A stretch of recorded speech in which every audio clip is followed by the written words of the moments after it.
Oakland, California, 1964. A back alley near Broadway Street. A crowd stands in silence, watching.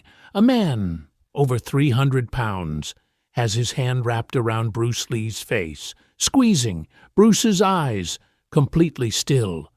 Blood trickling from his mouth. But he's not fighting back. He's not even moving. Why? The crowd doesn't know. Some think he's trapped. Some think he's calculating. Others aren't sure what they're looking at. The man squeezes harder. Bruce's expression doesn't change. And then his hand begins to move. Slowly. What happens next? No one in that alley could have predicted it. But 18 seconds later, everything changed. An alley behind Broadway Street. A crowd standing in silence. Bruce Lee is in the center. A man walks toward him, over 300 pounds. A wrestler. No one knows his name, but everyone knows why he's here. Bruce had been teaching kungfu to outsiders, Americans, non-Chinese students. It broke every rule, and this man came to make him pay. He doesn't speak, doesn't bow. He walks straight up to Bruce, stops, inches away. Then he raises his hand, slowly, and grabs Bruce's face. His fingers wrap around his jaw, tight. Bruce doesn't fight it, doesn't pull back. His eyes stay locked on the man. The crowd freezes. Someone whispers. Then, blood. A thin line from Bruce's mouth, dripping. The man smiles. He thinks he's won. He squeezes harder. Bruce's expression doesn't change. But then his right hand moves, just an inch. The crowd leans forward. What is he doing? The wrestler doesn't notice. He's too focused on the grip, on proving his point. Bruce's fingers touch the man's wrist, lightly, almost gently. And in that moment, everything is about to change. But no one, not even the man holding Bruce's face, knows what's coming. Bruce's fingers are on the man's wrist, light, barely touching. The wrestler doesn't react. He's still squeezing Bruce's face, still smiling, still convinced he's proven his point. The crowd watches in silence. Some think it's over. Others aren't so sure. Bruce's thumb presses down, just slightly. On a point below the man's wrist, a pressure point.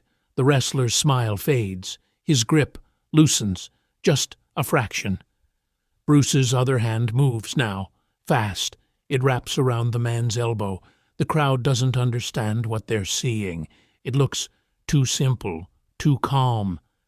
Then Bruce shifts his weight, one step to the side, and pulls, not hard, not violent, just redirects. The wrestler's body twists, his balance gone, his eyes wide. He tries to plant his foot. Too late, his knee buckles, and then he falls, hard. The sound echoes off the brick walls. A 300-pound man hitting the ground. The crowd gasps, but Bruce doesn't stop. He doesn't celebrate. He doesn't even look down. He just waits. Because the man is already trying to get up, his face red, his breath heavy. He pushes himself to his knees, looks at Bruce, and this time there's no smile, only confusion and anger. He lunges forward, faster than before, desperate. What happens next? No one is ready for it. The man lunges, all 300 pounds, arms reaching for Bruce. This time, he's not testing, he's attacking. The crowd steps back. Some cover their mouths. Bruce doesn't move, not yet. The man's hands are inches away, grabbing for Bruce's shoulders, his neck, anything. Then Bruce moves one step to the left. The man's momentum carries him forward into empty space. Bruce's hand shoots out, palm open. It connects with the man's shoulder, not a strike. A push, but perfectly timed. The wrestler's body twists again. His feet tangle. He tries to catch himself. Can't. He hits the ground. Harder this time. The sound, louder. The crowd flinches. The man gasps for air, his chest heaving. He's on his hands and knees now, breathing hard, blood from his lip. Not Bruce's blood, his own. He looks up at Bruce, standing over him, calm, not even breathing heavy.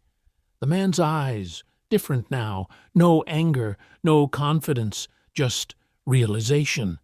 He stays down, 5 seconds, 10. The crowd waits. Will he try again?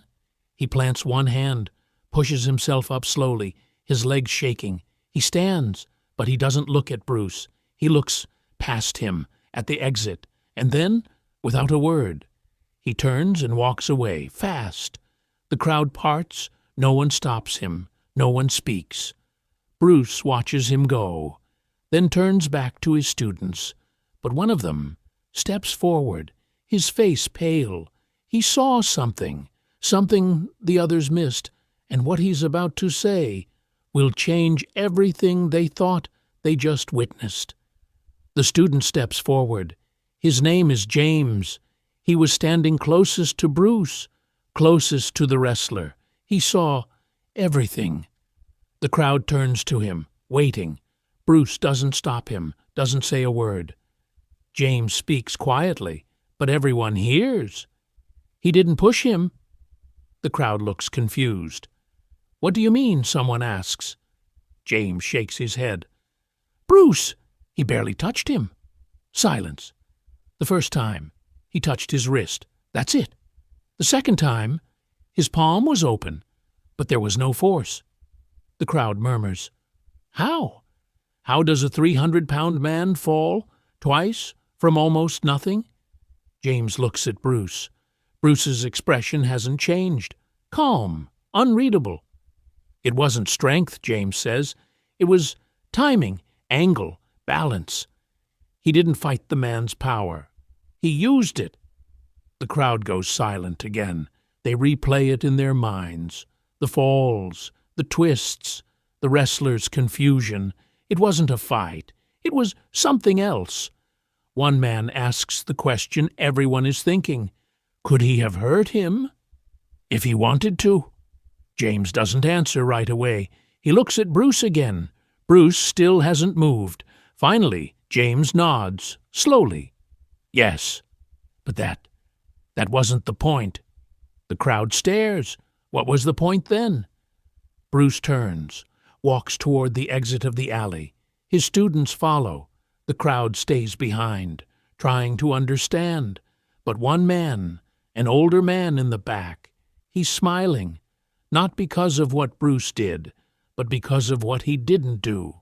And years later, people who were there that day would still argue about what they saw, but they all agreed on one thing. After that afternoon, no one ever challenged Bruce Lee in public again. But why? What did they really see? What did they really see? Years later, people who were in that alley still talk about it. Some say Bruce used a secret technique. Others say it was pure physics. But the truth is simpler and more terrifying.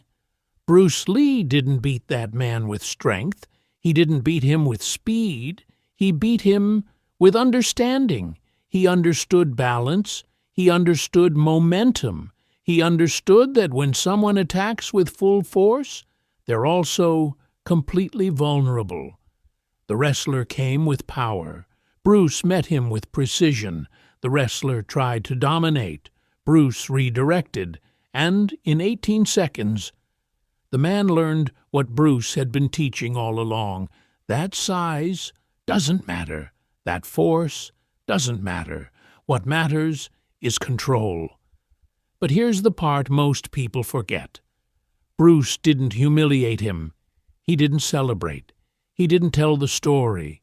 He just walked away. Because the lesson wasn't for the crowd. It was for the man. And maybe for anyone watching who thought they could prove something by challenging him. After that day, no one did. Not in public. Not in private. Word spread fast. Bruce Lee wasn't just skilled. He was something else. Someone you didn't test.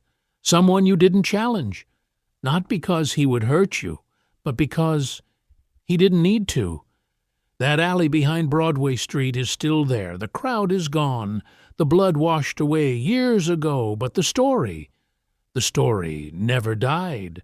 And every time someone tells it, they remember the same thing, that on one cold afternoon, a 300-pound man grabbed Bruce Lee's face, and 18 seconds later, everything he believed was gone. If you liked more interesting and real stories like this, then please make sure to subscribe to our channel, like the video, and press the bell icon so that notifications of upcoming videos reach you first. Thank you for watching,